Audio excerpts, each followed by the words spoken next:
Hi guys, gonna turn some new 308 brass with the IDOD from Brian Blake. Have been turning 300 WSM up until this point, but thought I'd show you 308. So here we go.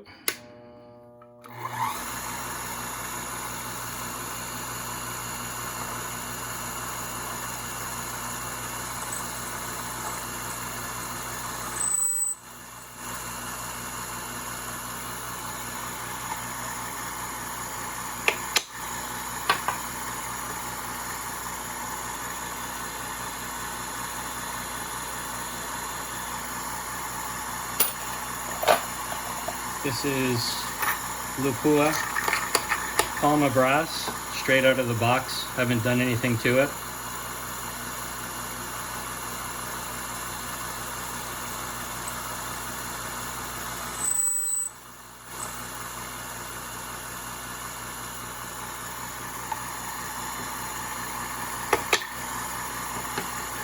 You can see that we get these little cuttings on the inside.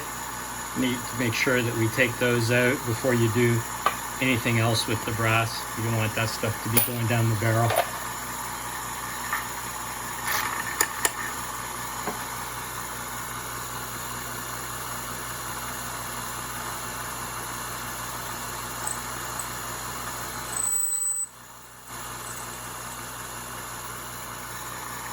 Find that the little skirt here does a great job of keeping the chips out from the platform that moves backwards and forwards.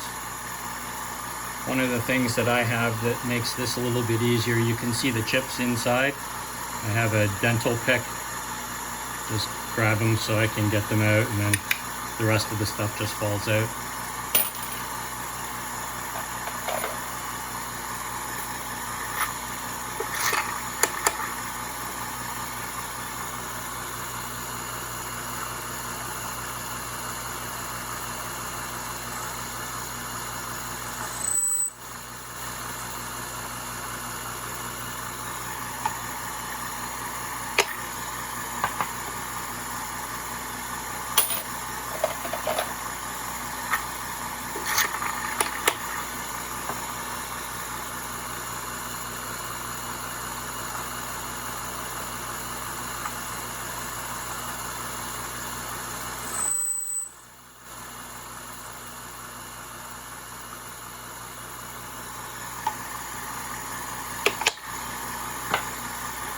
I find that I get the best cuts when I give the cutters a chance to load on the way forward and load on the way back. And what I mean by that is, as you go forward, as it starts to engage the brass, it loads the cutters up and starts cutting.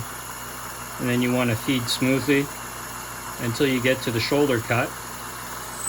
And then as you back out, let it load up on the other direction, and you'll see it's taking a ever so fine cut on the way back as well. It took me a little bit of practice to get the micrometer settings back here correct, so that I got the right thickness, cutting both in the forward and backward direction. But once you have it set up, it's pretty straightforward. Just go ahead and turn everything. It really is a pretty simple device to use once you get it set up. A few things that I've learned in using it that I can pass along is that I found that every so often, a couple hundred cases or so, it's worth taking the shell holder out of the collet and vacuuming the chips out that get in the grooves in the collet. That helps the motor, doesn't put as much load on the motor. I also found that when I'm setting the device up for my initial cuts, and I'll show this probably in a different video, but I like to back out the outside cutter completely so it's not touching, and move the inside cutter with the cross feed adjustment until it just starts to make a clean cut on the inside. All right, you can see, I think, that cuts before the outside cutter does.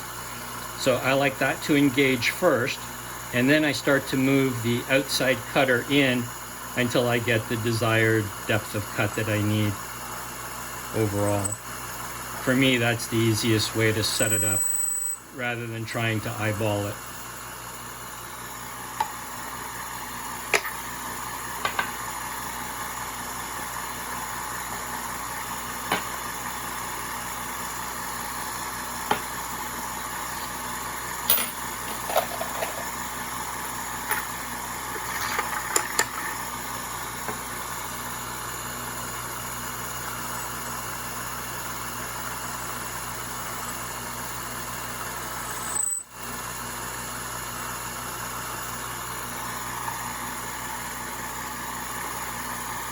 You also notice I'm using the whack-a-mole bar here instead of the pry bars that come with the system.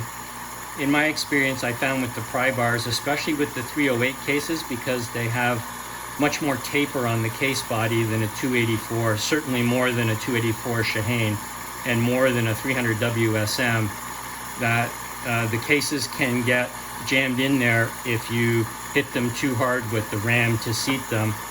And because I found that this goes at an angle, it's pretty easy to crush the neck, the shoulder of the case. So I found that this bar, it's just a tap and the thing comes out. It does absolutely no damage to the neck of the case. And I just find it simpler and faster to do it that way than using the pry bar.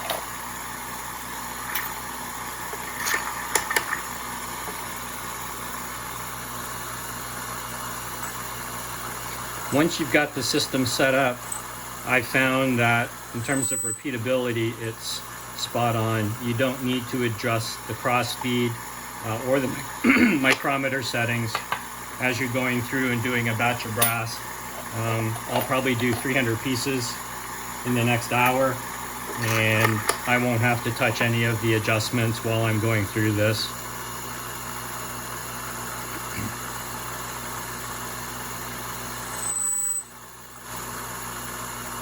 One of the things that you should watch out for, of course, you don't want to put in a piece of brass that's way out of the box. So, if you've got something that's dented, you want to straighten that out before you put it in. But with the last batch of Lapua brass that I've been using, I haven't had any dents in the case mouth. So I don't know whether they've improved their quality control or are doing something to protect against it in manufacturing.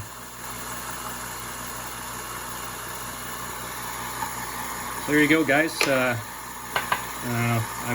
I'm loving the way this machine works. So I'm glad I bought it from Brian. I know it's a fair chunk of change, but if I add up all the things that I've tried over the years trying to get a high quality inside outside finish on my necks to get consistent neck tension, I've probably spent, I know I've spent more than the cost of this machine in terms of the cost of the other methods that I've tried and the time and the wasted brass, the destroyed brass that I've made doing it.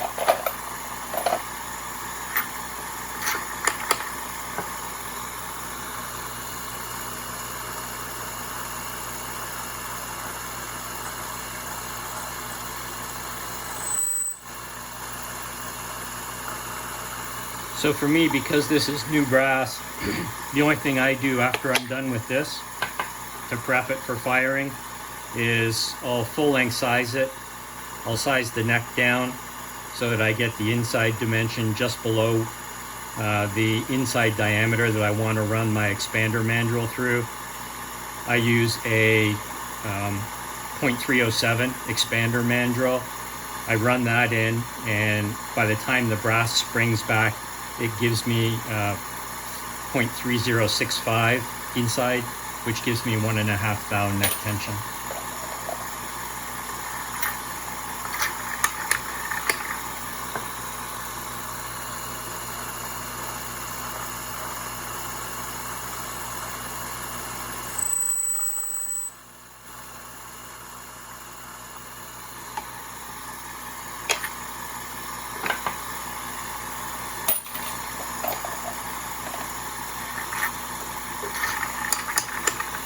You can see that there's a It's a Darrellin rod stop system on here, so you don't have to worry about over travel and jamming your cutters into the shell holder or into the collet. You can only go so far with the wheel, and then it just stops. It won't go any further. So a nice safety feature. You don't have to worry about it. I sometimes, when I'm turning just to set things up, I'll back that out until I get to where I want to be and then move it in and lock it in place. If you do that, you just have to be very careful that you don't run the cutters forward, because you can certainly make a mess of things if you run the cutters into the shell holder.